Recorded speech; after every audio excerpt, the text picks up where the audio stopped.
नमस्कार, मी सुशील भांडेकरे, सामाजिक कार्यकर्ता, जुना बुधवार पेठ।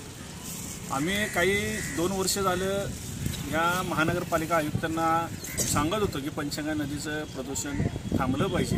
या संदर्भात आम्ही त्यांना वेळोवेळी निवेदन दिले। त्यांना ह्या नदीचं प्रदूषण कसं रोखता येईल या संदर्भात आम्ही त्यांना उपाययोजना पण दिल्या होत्या, पण कुठलीही 2 वर्षात महानगरपालिकेनं कारवाई केली नाही।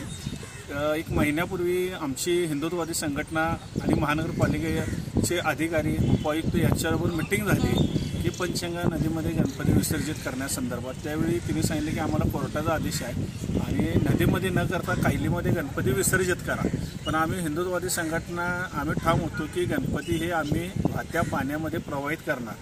ज्यावेळी नदीवर आपण प्रवेश केला त्यावेळी तुम्ही जर बघितलं असेल की सगळा चिखल आणि दलदल आहे।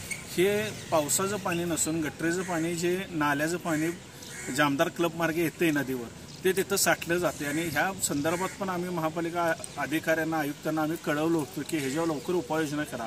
वर्षभर पूर्णपणे दुर्लक्ष करायचं आणि आता उद्या गौरीचं आव्हान होणार आणि 2 दिवसानं मंगळवारी गणपती विसर्जन होणार। आज सकाळी JCB येऊन ह्या ठिकाणी तो मैला काढायचं काम चालू केलं। मग आता गणपती विसर्जन होणार म्हणल्यावर नदीवर टिपटाप दाखवण्यासाठी 1 दिवसाचं जे अंमलबजावणी महानगरपालिका करतात ते वर्षभर त्यांनी केलं पाहिजे। कारण जे लोक तुम्हाला भेटायला येतात, कोल्हापुरातल्या समस्या दाखवतात, त्याचं निराकरण करणं हे महापालिकेचं कर्तव्य आहे।